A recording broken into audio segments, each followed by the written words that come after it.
Um, okay, that's most of the logistics. So I will introduce our moderator for the remainder of the webinar, Cruz Chan, who also moderated the previous two webinars for this series as well.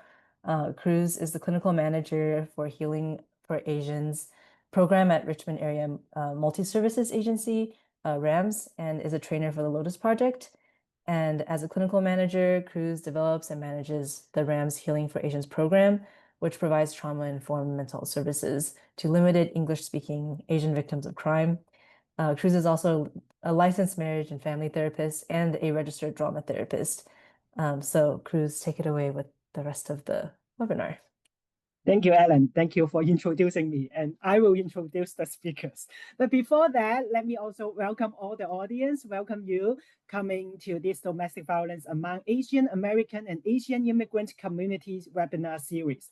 As Ellen already mentioned, this is our last webinar of the series, and we will highlight key community-based programs that support the needs and healing of AAAI children, caregivers, and families impacted by domestic violence. For those who missed our first two webinars, we have already uploaded the recording and slides on our Lotus project website, and please feel free to check it out. So this coming webinar, we will have 1.5 hours without intermission. So we will have two 30-minute presentations. There will be 10 minutes of Q&A after every presentation. So during the presentation, please feel free to type your question in the Q&A that is at the bottom of the screen that you can see. There is a chat box. So after the presentation, your question will be asked by me. After every presentation, we'll have 10 minutes of Q&A. Okay, without further ado, please allow me to introduce our first speaker, Orchid Pusey, who is the Executive Director of Asian Women's Shelter, where she has been on staff since 2002. Orchid led Asian Women's Shelter's National Training and Technical Assistance Program for 10 years. Focused on building organizational and community capacities to center marginalized survivors of violence in the effort to end gender-based violence. Thank you, Orchid. Thank you so much, Cruz, and everyone on the Lotus Project, and everyone who is just sounding amazing introducing yourselves in the chat box. It's an honor to be here with you today. I am Orchid. I use she, her. I've been with Asian Women's Shelter, been lucky enough to be with Asian Women's Shelter for most of my, for 23 years, most of my adult life. And I'm going to go into some slides to share with you and also share a couple digital stories with you from our multilingual digital storytelling project before closing this segment, having Q&A, and then welcoming my colleague, Courtney, who's going to share with you more about our programming, especially for children and youth in our shelter. So let me jump into sharing this material. Here we go. All right. So as a very quick introduction for people who haven't had the chance to interface with us yet, Asian Women's Shelter is a program that's been in existence since 1988. We opened in San Francisco. Our headquarters are still in San Francisco. And we've been working, as a 24/7 shelter program, and then over the years as more every minute of every day since that opening in 1988. And at the time that we opened, we were the third culturally specific domestic violence shelter program in the nation. Started in Los Angeles with Center for the Pacific Asian Family, and then second was New York Asian Women's Center, now Womankind in New York, and then Asian Women's Shelter in San Francisco. And to, put too many words on this slide, I know, but to share with you immediately what our mission and vision is feels important. Our mission is and has been to eliminate domestic violence by promoting social, economic, and political self-determination for women and all survivors of violence and oppression. So our mission isn't to run a shelter. Our vision isn't that shelter alone is going to end domestic violence. It's that it's going to take all of us and it's going to take individual change, social change, societal change to end it. AWS has always been open to all survivors and has been committed to this idea that every person has this right to live in a violence-free home and relationship. But from our opening, obviously connected to the reason for our opening, we have this specific capacity to meet unmet cultural and language needs of immigrant, refugee, asylee, US born, Asian and Arab women and their children, as well as other marginalized survivors who have profoundly hard times or impossible times trying to access other systems and services that are in place and also growing to try to create more safety and healing.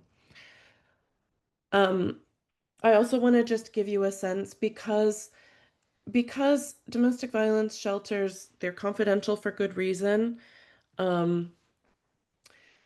We can't take you in there. We can't show you the photos of the clients, of the children, of the adults.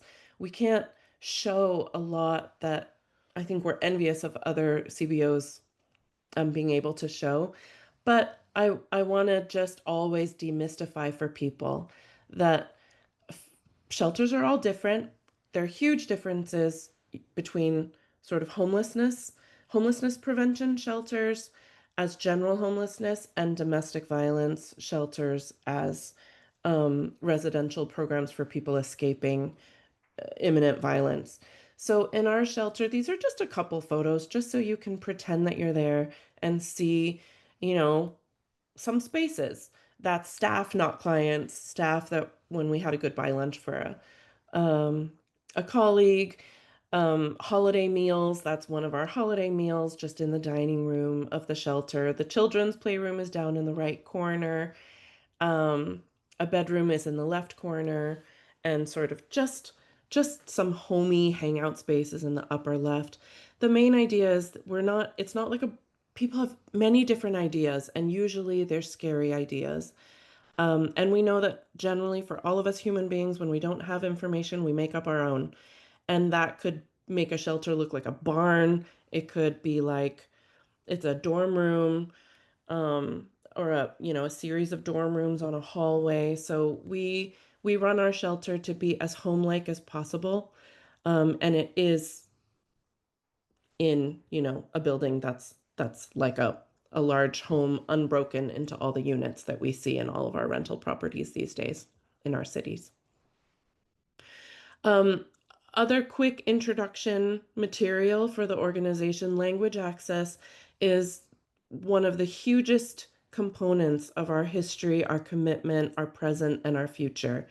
And our language access model that's called MLAM, Multilingual Access Model, has been part of the organization also since our beginning. Nobody starts with over 40 languages and over 100 trained, hired hourly people on your payroll. We certainly didn't start that way. We started with one person who had 3 languages, and we built it up from there. But the idea here is that, of course, language and cultural access are really opaque barriers. You just really can't get through them if there isn't the willingness, the support, the resources, the experience on the other side to open the door for people. I'm not going to go into a lot of detail on this, but I wanted you to have a chance just to see at a glance what our key strategies are. There are domestic violence organizations, thankfully now all over the country, and ones that are really trying to open doors to welcome people who have been kept out because of language, culture, religion, national origin, etc. And we have different strategies. These are AWS's. I'm not saying that they're key strategies for the whole movement. They're key strategies at Asian Women's Shelter. And those strategies include preventing violence from happening at all, intervening and doing serious side-by-side peer-based advocacy, survivor-centered advocacy, through direct services. We also have secondary and tertiary prevention, preventing programming that's trying to prevent violence that has happened from continuing, worsening, or happening again.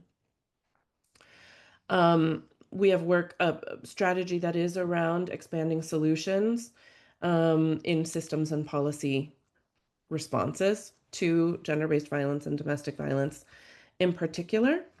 And then a fifth strategy is around strengthening our movement. So building our capacity, trying to overcome turf-oriented misery in any movement, and sharing our experience, sharing our tools so that all of us can get stronger, because no single organization, no single community is going to make the change that will end the kind of violence and the kind of intergenerational violence that we're trying to stop. So building our collective capacity as a movement is one of our key strategies.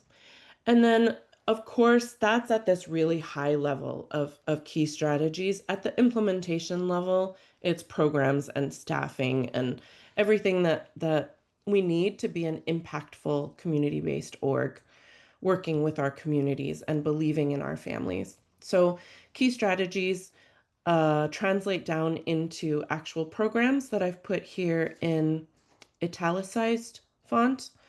Again, I'm not going to go through all of them. You're going to hear more about Under Direct Services, our domestic violence shelter. I know that there's acronyms in here that are not spelled out. I'm just going to highlight a couple of them. So under engaging communities, the MLAM program, Multilingual Access Model, that's what MLAM is for, what I was just talking about 2 slides ago.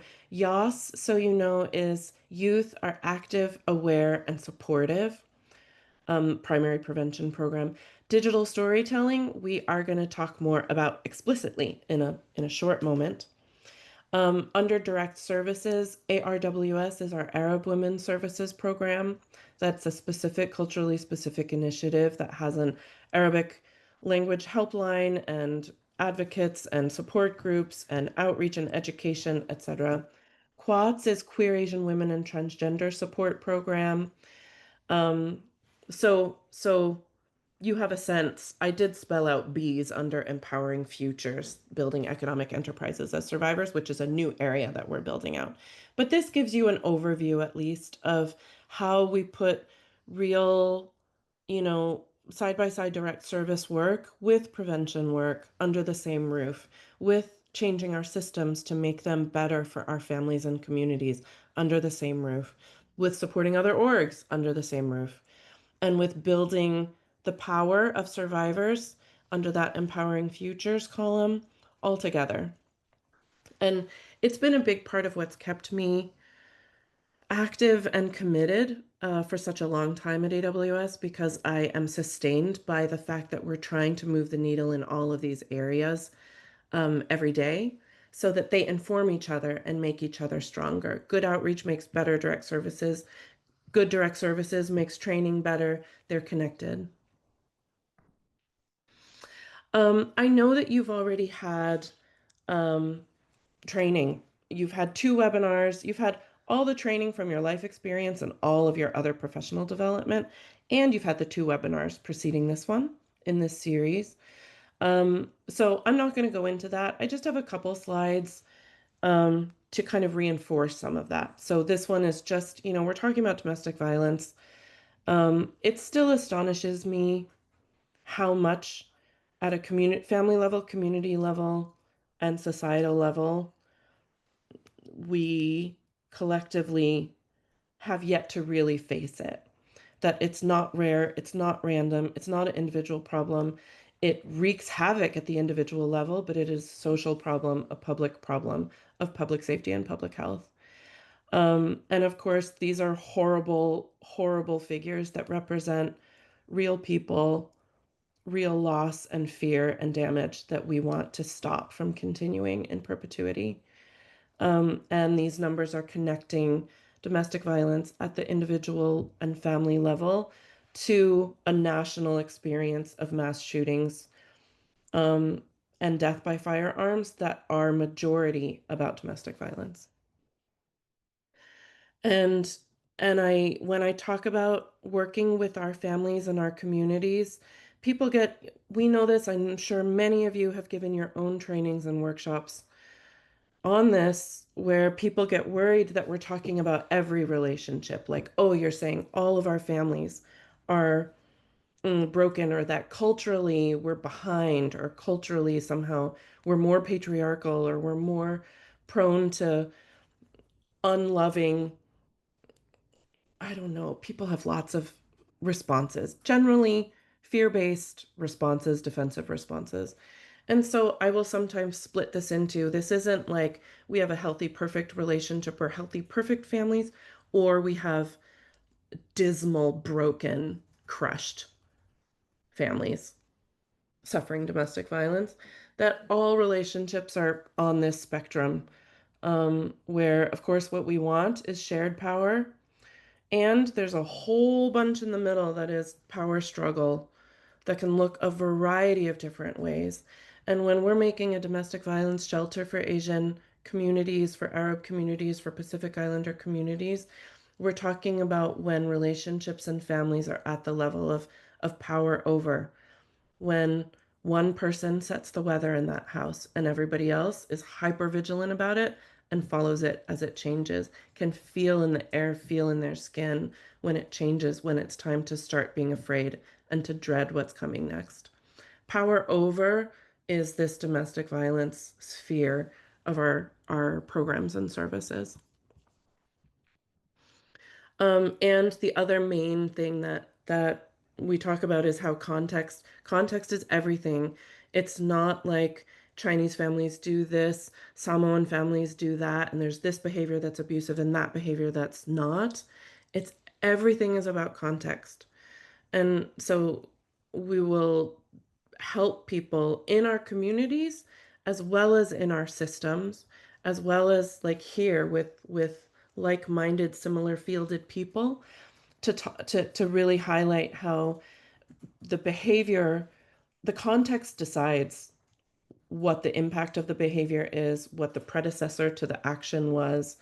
Context is everything, such that we can come up with context. If this were a DV training, which it's not, if this were just training people on domestic violence, I will sometimes use this exercise where it's like, you tell me the story, yelling at your partner, tell me the context in which that's something that a survivor's doing, and give me the context in which an abusive person is using that, and give me a context where there isn't abuse, where it's not a survivor or a perpetrator of violence.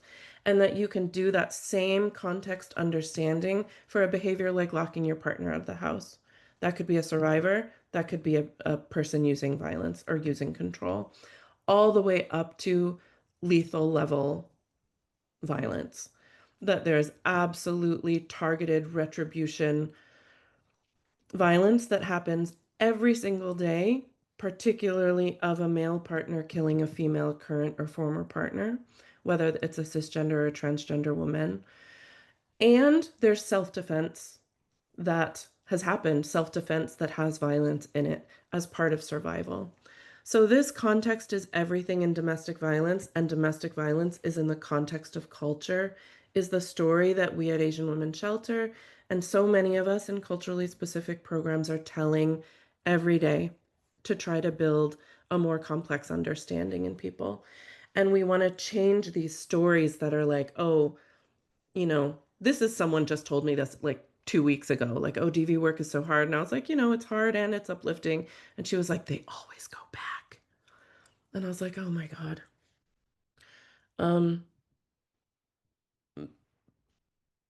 Let's not put someone in the dark and then blame them for not being able to see. So some of this sort of addressing culturally specific patterns of victim blaming. All of our communities have their own patterns of how we blame the person surviving violence to protect ourselves from the risk of actually drawing attention to what is perpetuating the violence and who is perpetuating or excusing the violence. So this is another big piece of our messaging. And we challenge a lot of the cultural stories that come up about why people abuse, because we hear all kinds of things that are, it's because of alcohol, or it's because of colonialism, or it's because our family structure got broken down by settlers, or It's because people abused because they used to be a surgeon in their nation, and then their nation went into war that the US helped propel, and they had to come here and run a gas station or be a taxi driver. And that stress is what causes the abuse. And we challenge at AWS cultural. We know that there are so many exacerbating factors to violence that do have to do with culture, they have to do with history, they have to do with all the things I just said, but those aren't root causes because we aren't hurting everyone around us. All hurt people don't hurt people. It's more, in some ways, more complex and in some ways more simple. We learn entitlement. We have the opportunity to think that we can let loose on this exact person or that exact person, and our community doesn't know, or our community would support us even if they did know. And then we choose to do it. Alcohol, imperialism, migration, war, other substances, meth, it makes it worse, absolutely. But we reject, cultural defenses like traditional Chinese values involve murdering your wife if you assume that she might be having an affair. No, they don't. So one of the things that we are trying to do is to change the story, to change the stories that are going on in our communities about domestic violence and family violence so that people have access to learn more, to hear more from a topic that just still survives buried under so much silence and stigma. So lifting up real stories helps turn some of the jargon that I just said into the real life, the personal life that is domestic violence work. And our digital storytelling project is one way that we are trying to bring more stories to our communities in a safe, confidential, survivor driven way. So we're just going to watch a short one right now. This is a classic digital story, 3 minutes long, and then we'll keep going from there.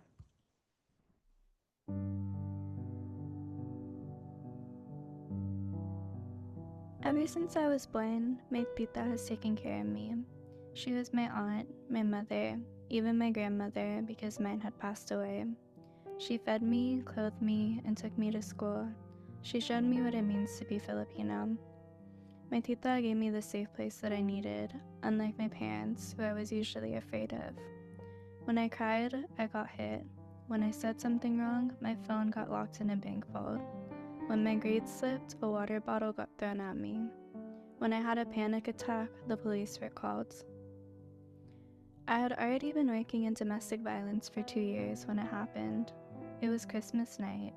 I had been severely depressed to the point where I couldn't eat, and I sat down on the stairs crying to my parents about it. They didn't believe me. My dad said, "What's wrong with you? It's so simple." My mom said, "Why can't you just go to the fridge and make something for yourself?" My dad left all of a sudden, and when he came back, he said, "You said that you wanted to leave? Well, I just took your car and drove it until it ran out of gas. Not that you had much left of it anyway." I don't know how things escalated so quickly, but I escaped with bruises all over my body and nothing on my feet except for a muddy sock. I ran to my tita's house, screaming for help at the door. When she opened it, I broke down. I asked, "Why is this happening to me? I feel like I'm a terrible kid." I knew all about the cycle of violence, but in that moment, I was just a kid who needed to be loved. I spent the next 4 months in eating disorder treatment. When I got better, I was unemployed and have to move back home with my parents so my cat and I wouldn't have to live in my car. I'm still living with them, and I know that something bad could happen at any moment. But I have a full-time job now, I can give a better life to my cat, and I'm hopeful that I'll find a place of my own soon. When things get to me, I remember how my tita took me in her arms that night at the table where we would have candlelit dinners together. She looked me in my eyes and she said, "No, you're a good kid because I raised you." Mahal kita, tita.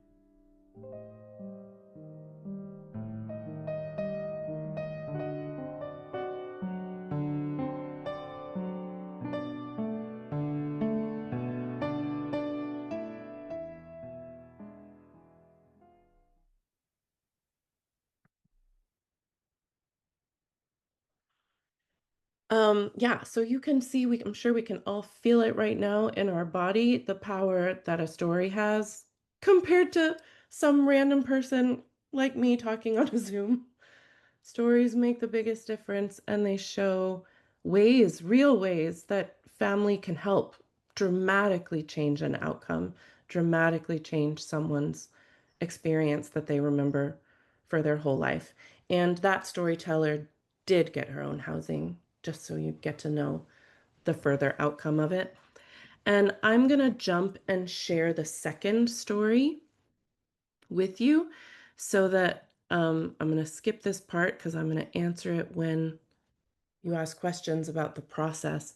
This is a second story so that you can see also the multilingual aspect of this, because the digital storytelling is about taking our digital world that really doesn't have these stories infused in it, doesn't have all these languages and all of our families infused in it, and trying to inject our digital world with more of this, no matter the language, so that we can understand more than just what's accessible in English.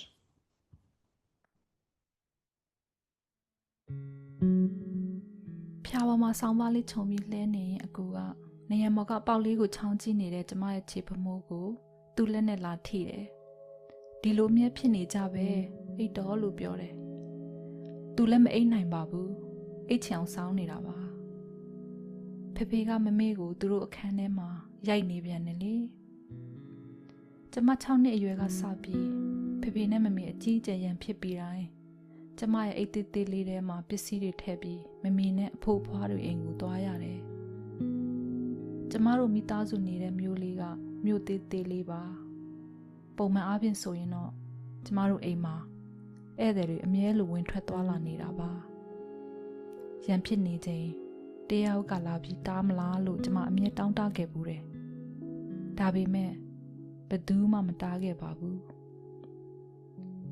မမေကိုသူ့အမေကပြောတယ်။နင်ကလေးတွေမျက်နှာကိုကြည့်။နင်ယောက်ျားစီကထွက်သွားမယ်ဆိုရင်ကလေးတွေသူတို့အဖေနဲ့အတူမနေတော့ဘူးဆိုရင်သူတို့လေးတွေပတ်ဝန်းကျင်ကအထင်မြင်သေးတာခံရလိမ့်မယ်။မမေအတော်ကတော့နင်ဘာလို့စားမလဲ။နင်မှအလုံးမမရှိတာလို့မမေကိုပြောတယ်။ကျမမိဘတွေရဲ့ဝင်းမြူရေးချက်ချံကိုမမေကဥဆောင်ပြီးလုပ်ပါတယ်။ဒါပေမဲ့ဘယ်သူမှအဲ့ဒါကိုအလုပ်လုပ်တယ်လို့မထင်ကြဘူးဖေဖေကတော့ကျောင်းဆရာပါလူတွေကမမေကိုပြောတယ်နေယောက်ျားကဖိအားတွေများတယ်အရာအလုံးကိုဥဆောင်နေရတဲ့အိမ်တော်ဦးစီးလေထားလိုက်ပါသူဒေါသထွက်နေတဲ့အချိန်လောက်ပါစေ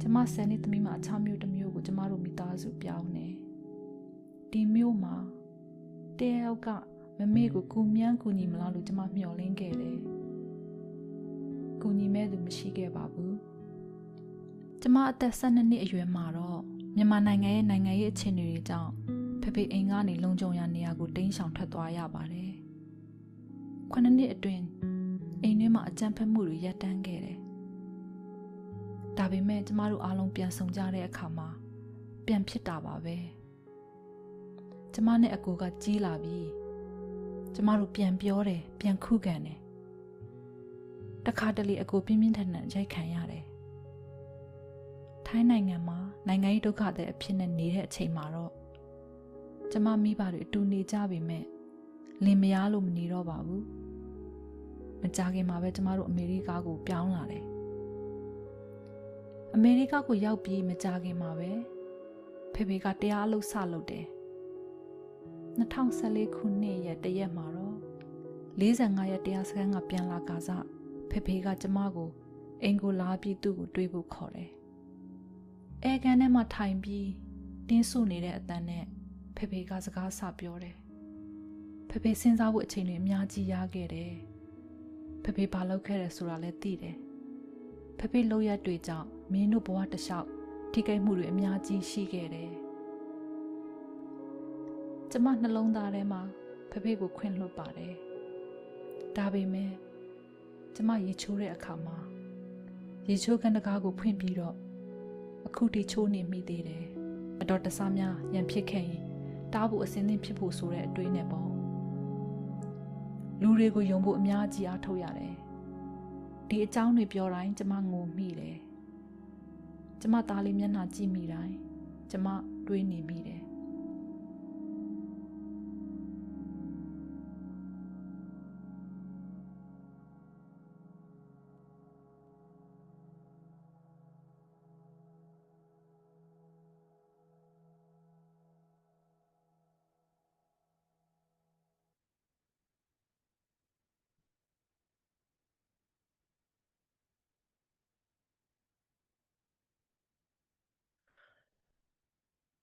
I'm gonna stop the share there and just welcome all of us to just keep on sitting here with to me the feelings and the the physical feelings, emotional feelings, and just the privilege of being able to hear those two storytellers share so much. And right before we break into our Q&A time, I just want to let you know quickly that part of we have stories like that are from people who are connected to Asian Women's Shelter but are not current clients or former clients of Asian Women's Shelter. We also have other workshops that we do with former clients of any of our programs. And the main thing that drives the project is this commitment to survivor-led storytelling that increases people's ownership of their own story, ownership of everything, the words, their own voice, the images that they choose, the pacing, and their decision of who it gets showed to, so that we can change our communities with survivors leading rather than outsiders deciding what to tell and when. And I'll stop there. Thank you, Orchid, and thank you for your informative and also insightful. And the storytelling really help us to reflect as well. So now we will have a Q&A until 1:45. That will be also 4:45 in the East Coast time, I think. So there is like a Q&A function at the end, at the bottom of the screen. So please also feel free to type your questions there. We have one question so far from the audience. Is asking about thank you for the powerful work that you and your agency are offering. I was curious about your thoughts on restorative work focused on facilitating healing, accountability, and transformation for individuals who have caused harm within their families or communities. Does this have the potential to address and even someday end the cycle of violence? What do you think about that? Thank you. It's a huge question, a very important and large question. And I think the short answer I'll try to give is that I think that in order to address and someday end the cycle of violence, we need people to create and improve every type of intervention. That there's no such thing as what survivors really need, except maybe just less blaming and more support. That true. But beyond that, survivors are as diverse as any group of people, any grouping you would ever make of any of us. And people want different things, and they want different things that even the same person wants different things across time after different things happen or don't happen. I think that restorative work with community, whether that's with family members, is an area where we have had less resources and time to develop things. So in that way, I feel like it is really important to build that area up, to have more options. I'm a supporter of us. I feel like we need everybody. So for the people who their energy is really focused on building these restorative models, great, we need it. go do it. The people who really want to say, you know what? You don't get to choose if your neighbor calls the police. Suddenly you're in the DA system. You don't understand what's happening. It drives forward with or without you. And people who have the energy to reform that, to make communities aware and empowered so that that doesn't become a whole other cycle of violence. Great. We need you. Go do that. We need everybody. And I think with the restorative work, the thing that I highlight is it's much easier for a survivor to move on hating their lawyer, hating the system, than feeling like their intimate support system has broken. So when we're working with the people who start out as caring someone's sister, their cousin, their friend, we have to protect that sphere even more preciously because sometimes the restorative practices without a lot of care can end up in a different kind of harm that actually can hurt sometimes more deeply. Thank you. Yeah, I agree. Like this is not just a one person work. It's like it is a feeling. It's like family, friends, relatives, and even the whole community. So like we are actually part of that. We can change and end the cycle of violence. Okay, when we are waiting for other audience to ask questions, I do prepare some questions for you, Orchid. So the first question that I have for you is Asia hosts like a huge array of like races. Like we have like East Asia, South Asia. So, and also have like different of religions, nations, language, histories, and even more. So from your experience, how do like different Asian community experience here in the US impact survivors' experience of domestic violence? And what they need and what they want from us, service providers. Yeah, thank you. Well, I have to say it's another part of why I've loved working and still work at Asian Women's Shelter is how we're trying to hold this giant landmass and islands called Asia and the Pacific Islands. And sometimes I say, you know, US policy has absolutely grouped all of us together from Afghanistan all the way over to far islands of Indonesia and beyond. When the US made its Asian Barred Zone Act, Immigration Act, it was about all of that. It wasn't just about East Asia, South Asia, West Asia, Southwest Asia, Peninsula. It was all of us. And so our work has to be all of us. That being said, of course, there's huge differences, like you just said. And some of those differences at the shelter level are critical because at the shelter level, we're not somebody's home. Somebody has had to give up everything that is their home. Nobody does that unless they absolutely see no other way.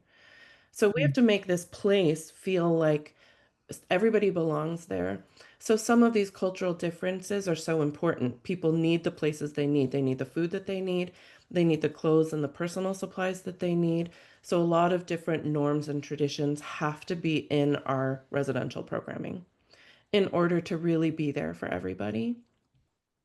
Other aspects that are about people's experience of violence and what they want in terms of, you know, what they're most afraid of, there we have a lot of similarities because people are coming from smaller communities.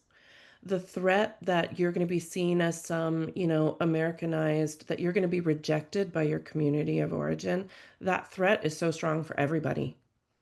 It's just, you know, my threat might be Chinese, your threat might be Afghan, but the threat that like you are not one of us anymore, we will all gossip and talk about you and trash you and your children. That fear is so common across everybody because we're not the majority. We're not the dominant majority here. So it's an effective threat.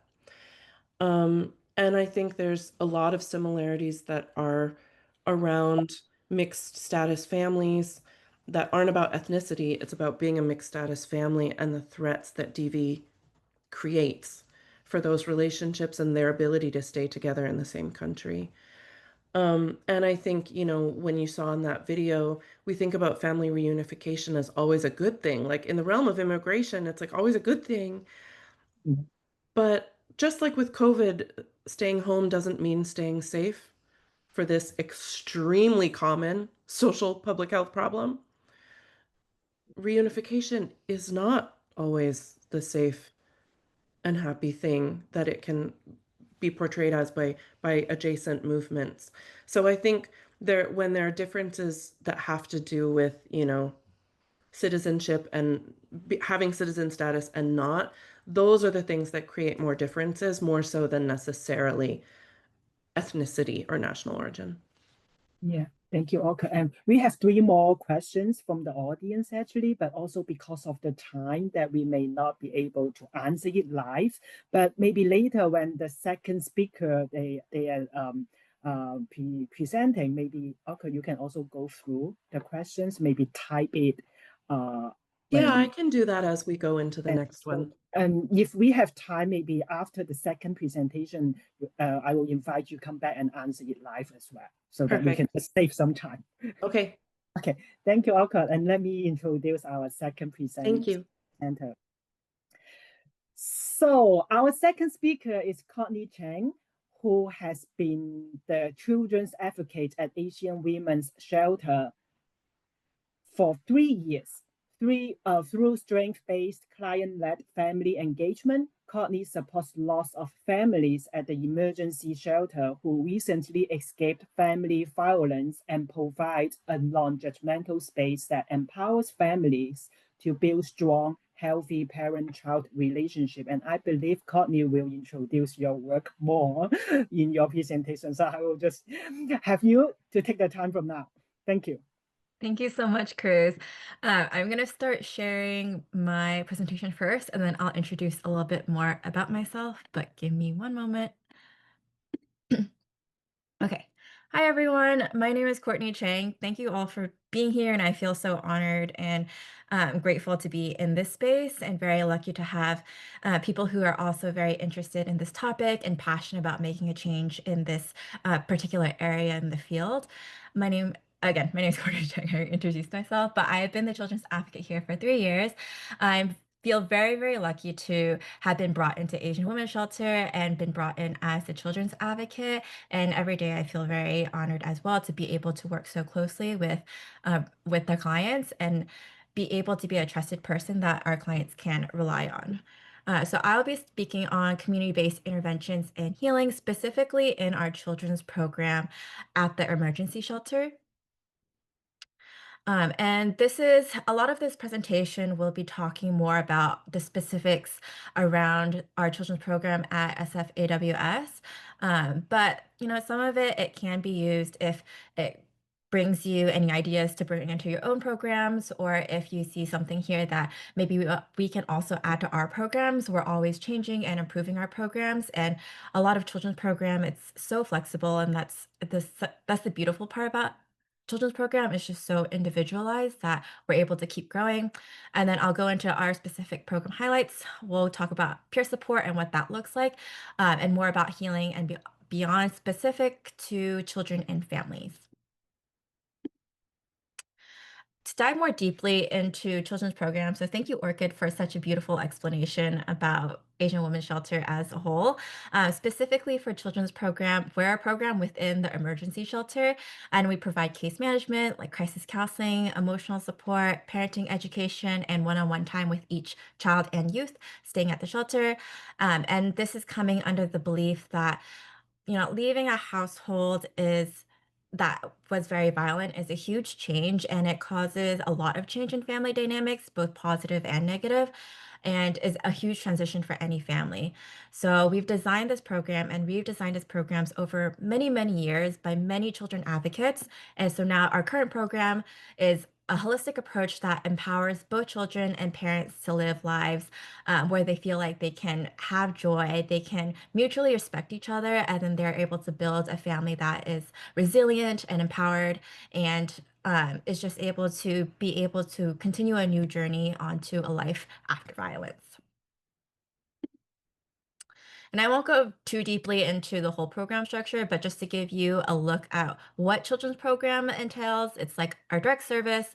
We also have volunteers that come in that children advocates train. So I've trained many volunteers who work specifically with children and youth who've experienced violence.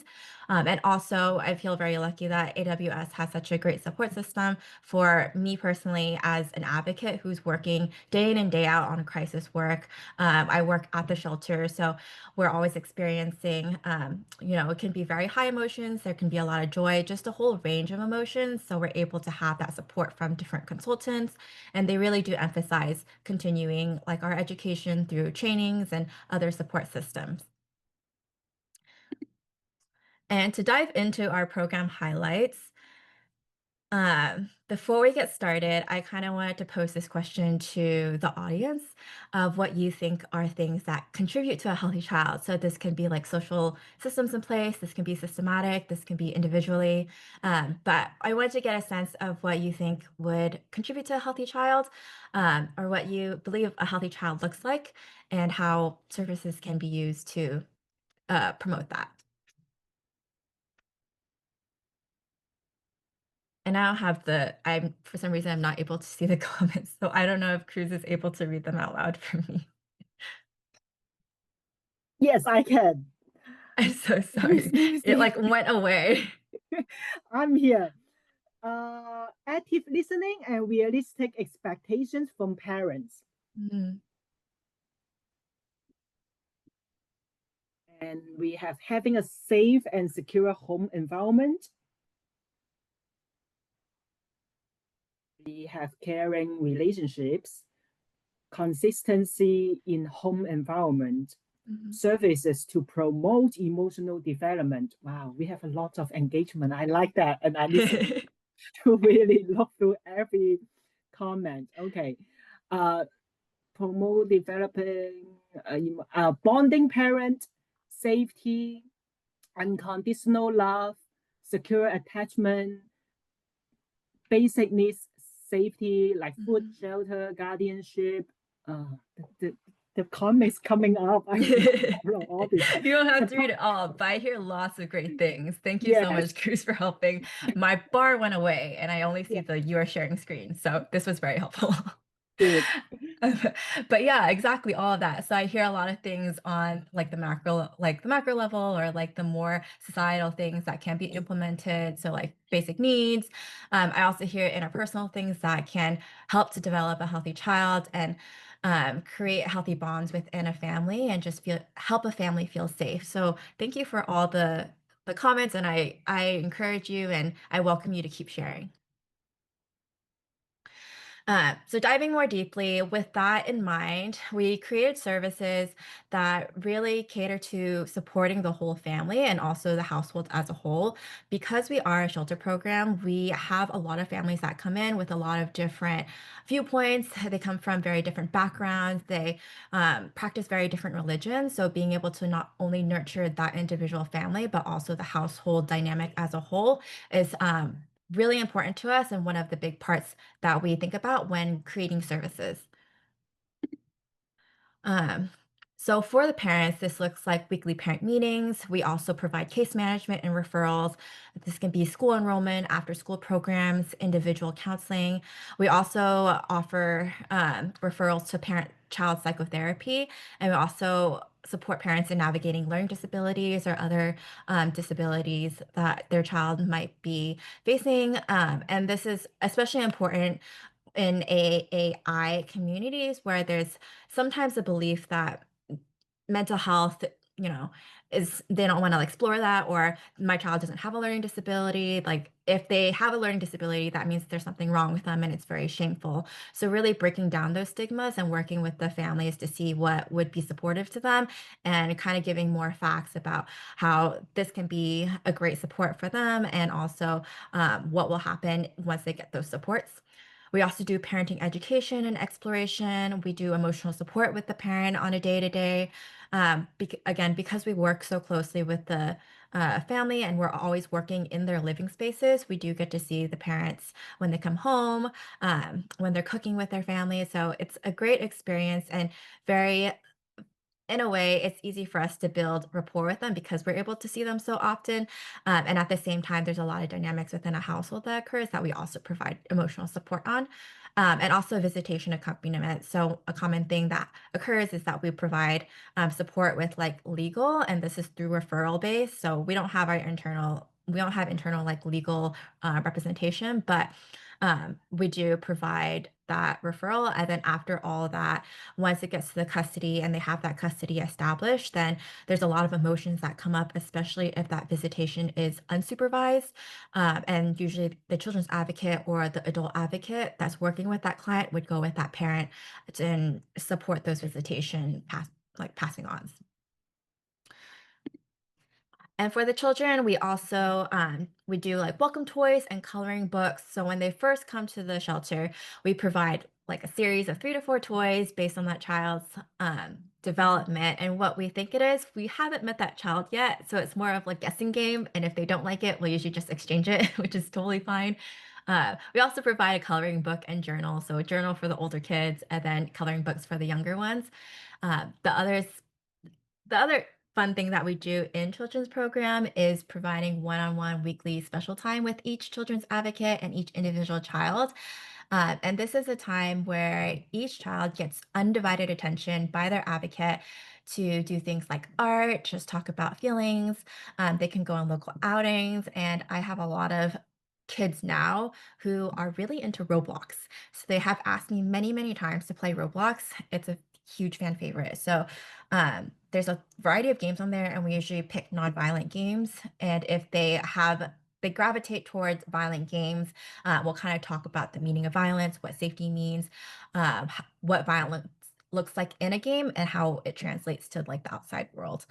So a lot of talking about that. And again, because we want to make the shelter as homey as possible, we do birthday celebrations. So we always set up birthday cakes and the food that they like, and also the theme that they like. We have balloons and streamers, and we work together to create that birthday celebration with the parent. And then we also, again, provide day-to-day emotional support. And at the bottom, you can read, it's a quote from one of our former shelter residents.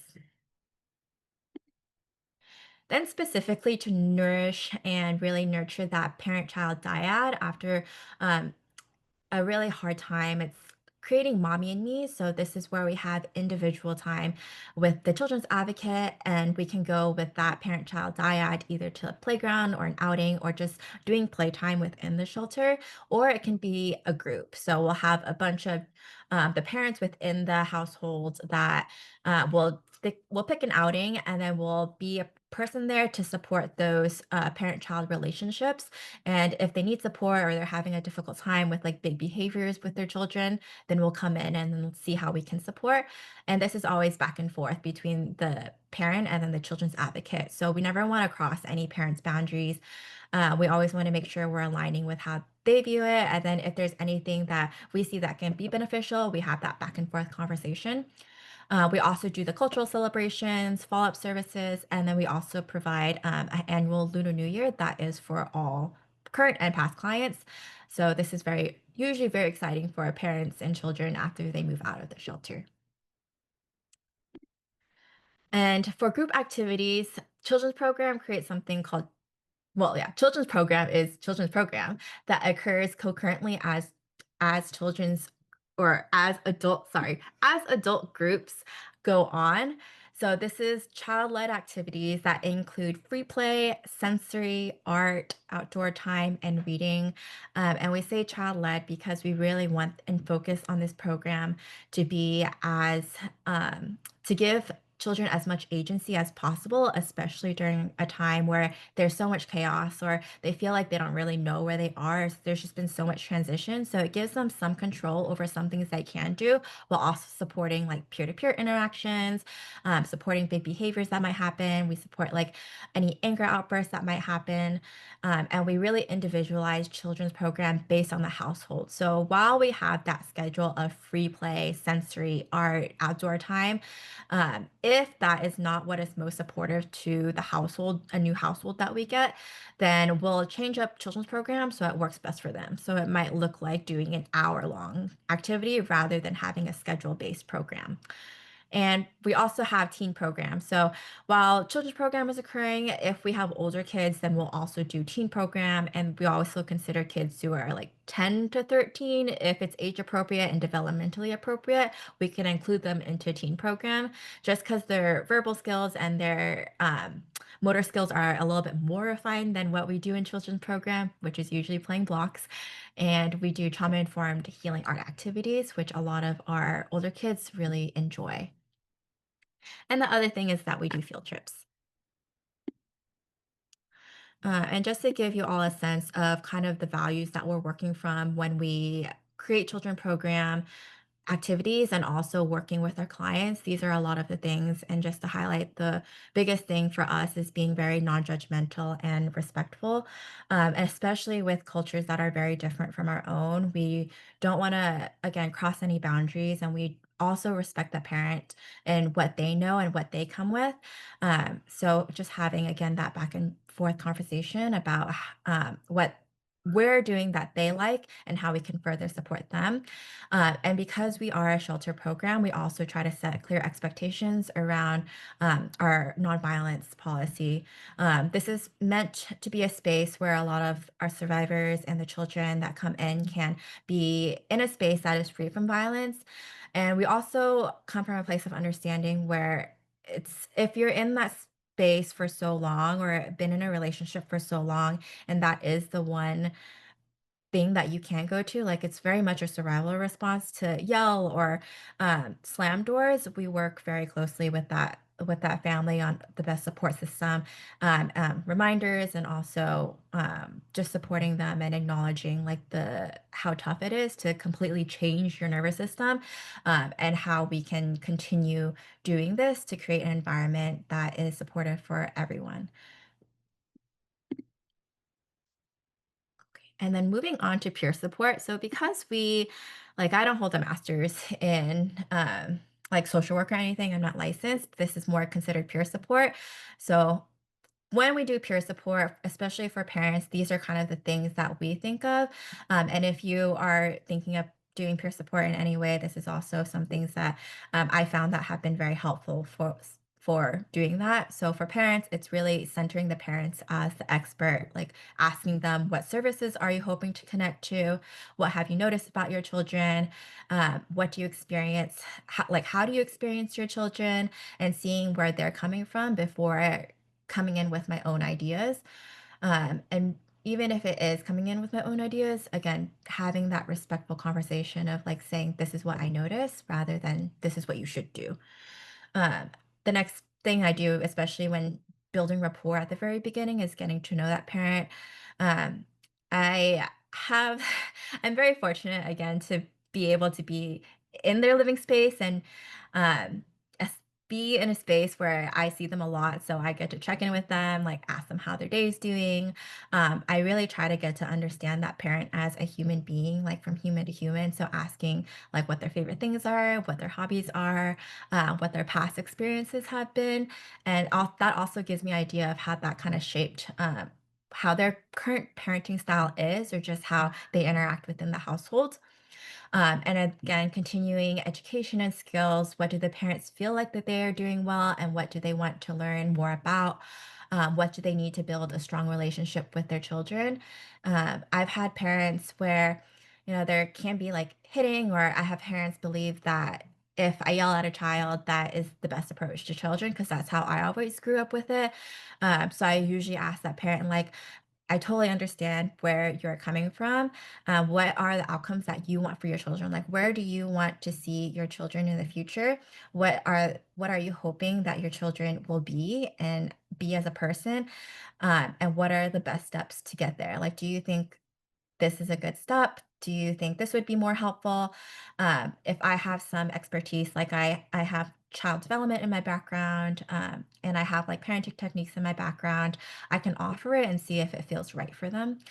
And after all this, again, because we're only peer support, I usually refer out. So referring out to child parent psychotherapy, referring out if they need any sort of like basic needs benefit support, I refer out to the different services that are out in our community.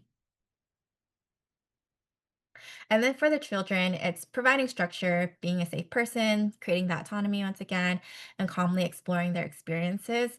A lot of the children that come in, and this isn't true for all children, but I've seen it where it's like, um, especially those children who come from backgrounds that they've experienced a lot of violence, not only witnessing violence, but experiencing it themselves, that there are a lot of behaviors that are super scary for adults to kind of face and know how to handle or how to go about it. So we usually try to provide a space where they're able to explore like why they do certain things and have that compassionate space to change those in a very slow and intentional way.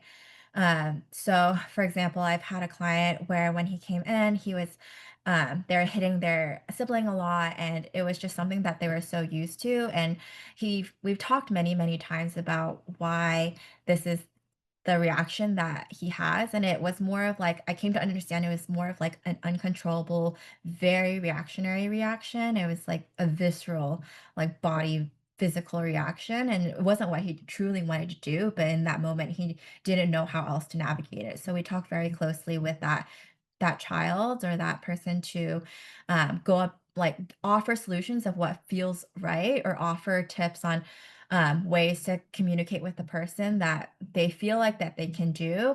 And of course, it's not going to be any sort of fast change. And it, again, it's very scary for both the parent and staff because we work there all the time to experience, but having a lot of faith in that child and knowing that children, while they've experienced violence and it's something that definitely impacts who they are, also believing in their resilience. And talking more about access engagement, again, like Orca said, language access to various Asian languages across the entire nation is very, very helpful. Embracing cultural humility and curiosity. So while there are specific ways that we can support the Asian diaspora and different cultural supports that we can have, it's also, I've noticed, even within a certain like culture, like take for example, Nepali. We've had people and survivors who, while they were from that culture, they practiced very different things. So, um, really being able to ask that family, like, how do you practice your culture, and how do you want us to celebrate your culture within the context of your family, is something that we really try to embrace, and asking them questions constantly and not being afraid to just be like, yeah, we don't really know. We don't know because there are just so many nuances and things that we can't possibly know. So what do you want us to do? And we'll be happy to support you. And meeting the survivor parent and children where they're at, especially if they're not at a place where they're able to even like do therapy yet, really being able to talk to them about in this moment, while therapy may not feel right for you right now, what are ways that can feel supportive, whether it's like finding community members, reaching out to different community organizations, going to like parenting groups, finding like-minded and other parenting groups that are under the same culture as you, um, before you take the next steps. How does that feel right for you? And again, it's just individualized. It's not a one size fit all. We always are constantly changing our children's program to meet the needs of whichever clients we currently have. And again, creating community through foods and celebration. And that is always a fun part. Like, well, um, while Asia is very, very large, I've also noticed that a lot of the cultures within the Asian diaspora really loves food. And that connectedness and just community that we're able to create through that is a huge part of our shelter. This is a case study. I won't really go through it, but I just wanted to put this here. So if you do look back on the presentation, feel free to kind of work through it. I highly encourage you to. This is a case study that is based on a case that I did have. A lot of the details as well as the names were changed, but the general gist and feeling of it is very similar. And talking about healing and beyond, especially after shelter, um, I oftentimes when there's a lot of conflict or there's a lot of things that parents come in with, especially at the beginning, it feels like sometimes whatever I do, it won't make a difference. And it's totally not true. I totally know in my mind that that's not true.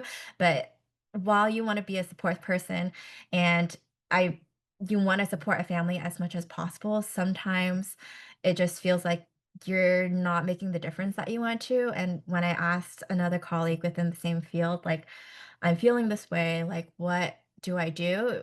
They said something really profound to me that really sticks with me. And they said, like, sometimes the most healing thing is to show up and keep showing up. So even if the parent is having a bad day or the child is consistently showing really hard behaviors and it doesn't feel like there's any change, being able to be a person there to continue being there and just knowing that I'm a consistent person that they know will continue being there despite everything is really powerful. And after our shelter stay, um, we usually practice trauma-informed goodbyes. So somehow having some sort of closing activity so they feel like they can transition well, and not completely leaving them because it's such a big thing to transition into shelter, stay in shelter, create all these beautiful relationships with so many other people, including the other residents that are staying in the space, and then suddenly have to say goodbye after maybe like 3 months. It's a really, really difficult transition, especially for younger children. So we try to make it as gentle and trauma informed as possible. So we'll do activities if the child feels like that's good for them. So we've done books about their shelter home and how their future home will look like. We've done ending celebrations and just to note that for every time a client moves out, we always do like a ending celebration or a moving out celebration, based on what the client feels like they want to do. If they want to celebrate with everyone, we'll do that. And we also do a 3-month follow-up period specifically for children's program. So rather than just having them say goodbye and not seeing them again, we do that transition period where we'll go to that client's home and then we'll follow up with them, see what casework is needed to be done, but also navigate and support that family in making their new home something very positive and something that the children look forward to. And also just acknowledging how hard a goodbye is and reminding them that everything reminding them of everything that there is to look forward to. Like, what are you looking forward to in the new year? What are you going to do next year for school? What are you hoping to do in terms of sports if they're interested in sports? And the other reminder that we give, again, because we have that really awesome annual celebration for Lunar New Year's, we remind them, hey, do you remember that party that we had? It's really cool. We have all those games and we have all of us there. Well, next year I'm going to be there. So if you go, then you can see me again. And that usually helps a lot of the transition, knowing that I still exist. I'm still in this world. You know, sometimes when we're out of frame and out of eyesight, it feels like we're not there anymore. But knowing that they're going to see me again really helps with that goodbye and being able to settle into their new home. And just a reminder that healing isn't linear and this is a reminder I give myself every single day. But knowing that everybody's healing looks very different, I always have to remind myself to slow down. When you're working in the space, it feels like, and you see them every day, it feels like you want things to move quickly. And it's very natural for us to want to go very quickly and do everything and get all the referrals in place before they move out. But sometimes the family just isn't ready and it's just not a good timing for them to be able to do all those things. So really reminding myself to slow down and like prioritize what is needed and what can be slowly done. And also asking the family what it feels like they want to do now and what is their long-term goal so we can establish how we can go about it. And looking out for strengths, especially when there's a lot of negative things that are said about the child, like you're a disappointment or like they're always failing their grades. Really pointing out the strengths of that child helps to remind and also is yeah, it just helps to remind that parent that child, while there are really hard things that we have to navigate, there are also a lot of strengths that child has. So maybe outspoken anger can be great self-advocacy skills, or talking about more negative feelings of the parents means that they feel safe to tell the parent. Like even though you're really concerned that your child is saying that they're really depressed and they're sharing all these things with you, it is really hard. It's great that they're sharing all these things with you. How can we move forward and put in some support systems in place to continue supporting those feelings, and just reminding the parent of like all the skills that they have, and just really acknowledging the small victories. And this kind of goes in line with slowing down. Like, did the child hit 2 less times this week compared to last week? This also helps a lot in burnout, because it feels like if there's not that much movement, it feels like both for the family and also yourself, there's not a lot of like things that are going right. But acknowledging those small victories of like, I noticed this tiny thing. Maybe it's not as big as we wanted, but they are very small things, and that is progress. And maybe did the youth complete one more assignment than they did last month, if you're talking more of academics. And being a person to hold hope for them. Similar to Orchid, I've had people ask me and say like, wow, you work at a domestic violence shelter. That must be so hard. It must be like you see such like horrible things every single day. Which sometimes it does have, there's very like high emotions, and there are times when the family is going through something really difficult, but also being a person there and being a support person as part of the peer counseling and the peer support is just holding that space for them to feel everything that they're feeling or express everything that they're feeling, but also be a person that can continue navigating and being that light for them. It's really easy to get stuck in like, this will never get better. But giving examples, maybe giving your own examples of how things in your life have gotten better after a certain amount of time, or just being a person there to point out the small things that can be hopeful is part of that healing as well. And with all of that, these are some of the quotes that the children and the parents have expressed. Some of them are a little changed. They're from my memory, but it's generally what they have said to me. And I remember a lot of the clients that I do have. Actually, I remember every single client that I have and what they said to me. So these are the most impactful things that some of them said to me. So I had one parent say, everyone is so kind and understanding. The shelter is like a 5-star hotel to me.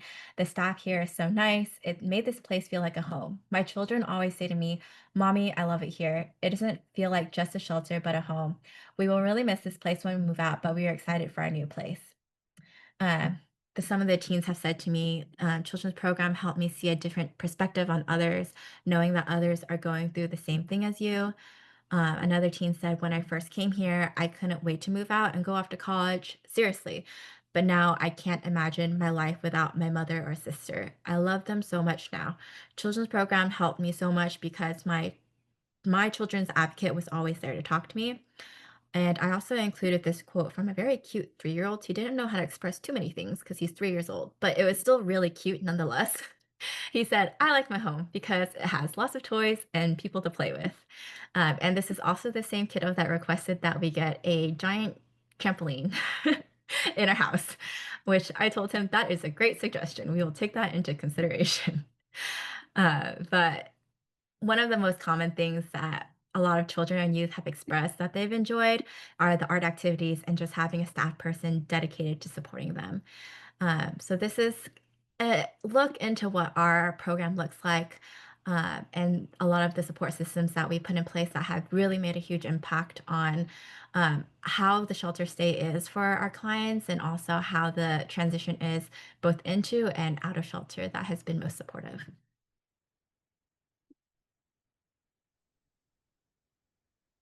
Thank you, Courtney, for your presentation. I wish we have more time that we can also like cover more like questions and all these things, but we have like around 7 minutes until 2:25. That will be 5:25 in the East Coast. Then hopefully that we can cover the questions. So we have a question. I also see that Orchid actually typing a lot of answers through the Q&A, so the audience can also go to the Q&A portion to read the answers that Orchid already typed. She really spent a lot of time to work on answering the question. And I also wondering, maybe because we still have like around 4 open questions that maybe also for Orchid. Maybe Orchid, I want to invite you, maybe turn on your camera and then maybe just answer the questions live as well. It will Okay. save some time. I know. Thank I'll you type for in. yeah, and you can read the questions through the screen as well. Let's go from the second one. Mongolian female clients have explained how sexual abuse of children by family members is I don't know how to read this word. Ubiquitous. Thank you. Ubiquitous, no problem. And accepted by the culture. And is this true for other Asian cultures? How can we create change there? Yeah, I would say that one of the things that is true from my life and true from my work at AWS that I hold on to is that there is no single culture anywhere that has ubiquitous acceptance of violence against children and women. It looks different ways in every community, and people say different things and do different things, but every community has people in it who think this violence is wrong and who challenge it and are trying to end it. So when people say things like this, because they absolutely do, say things like this, usually to me, it's a clue of what they've experienced and the sense of support or lack of support they feel from their family, their extended family, their actual life experience from maybe the one time they dared to tell somebody in their community and that person had a horrible response. And that person said, all Mongolians, blah, blah, blah, blah, blah, blah. So I would say this is not true of Mongolian. There is none of this. And that these are they're clues to what people are going through. They're clues to the fears that people have of rejection from their community. And that part of challenging it is to have more organizations and entities, community groups. It doesn't have to be paid work. So that people can see their own community reflected back to them of people from their community who are against violence. That's why we need volunteers from every community and interpreters from every community, because you never know the day that that survivor will come through thinking this, having been told this by people in her community, and we can present the reality, which is no, there are absolutely Mongolian people who are part of our personnel who are absolutely changing violence in their community. Yeah. I'm wondering, Connie, do you have anything that you want to add on, or we can go for the next questions? Orchid said it so beautifully, so I don't have much to add on. I agree. Yeah. Okay, so let's save some time and let's go to Jessica's question. So this question is also for Orchid. Can you please discuss and address the conundrum of Asians being seen as the model minority populations in the USA? So with the usual narrative being academic success and striving to get into like Harvard University. So like what is the just approach against the real occurrence of domestic violence that is never discussed publicly? Yeah, I think that the whole concept of saving face is really hard. It is a Yes. real issue. Yeah. And I think is connected.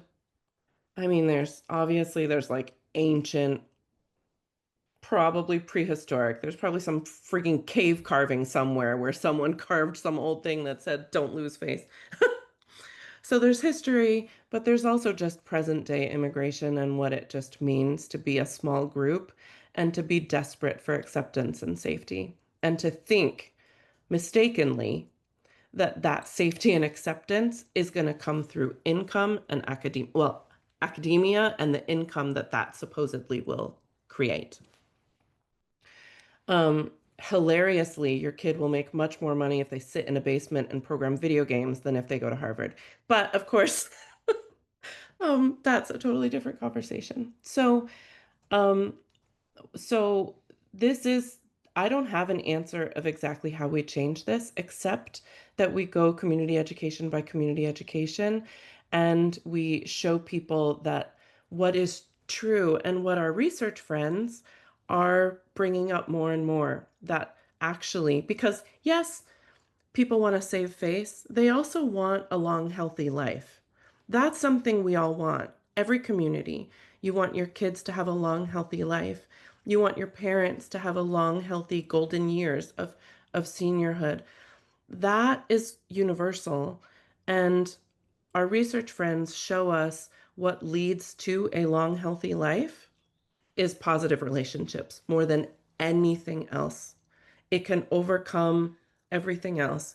When you have positive relationships between parents and children, when there's parental acceptance of children, regardless of anything, and when there is a nonviolent, supportive, intimate relationship. That leads to positive short-term health outcomes, positive long-term health outcomes, better public safety in the school, better relationship outcomes for the children who then become adults having their own adult relationships. So highlighting maybe not how much the bad stuff is happening, but how much we have to gain by ending domestic violence in our family and our community. That gain is indisputably beautiful. Thank you. Yeah, and I do have a last but not least question for you, Courtney. I'm wondering, like, about the training for the volunteers need to go through. Like, do they need to go through any like training before they are qualified to be volunteers? This is the question that I have for you, and this will be the last question of this webinar. Yeah, so if you're ever interested in doing it, our volunteers do a 40-hour domestic violence counselor training beforehand with Asian women's shelters specifically. And if you're in SF, we offer it twice a year. So once in the spring and then once in the fall. And they do have to complete that whole training before being able to even step foot in our shelter. And even before that, I always give them more webinars and training specifically if they want to work with children's program and children, because it's such a vulnerable population that they need to watch those videos before they can even begin working at children's program. And we'll do ongoing trainings, and I'll support that volunteer as they continue working with the children and families at our shelter. Thank you, Courtney, and thank you, Orchid. And I know that Orchid also shared your emails in the chat. So if you have more questions related to the webinar, or like have any other questions for our speakers today, please feel free reaching out to us, the Lotus Project, or reaching out to them directly as well. And thank you again for your presentation. And there's like some questions and answers even like type in the Q&A. So we will try to collect and save it, and so that maybe we can also share through the email to the audience after our webinar as well. But thank you again.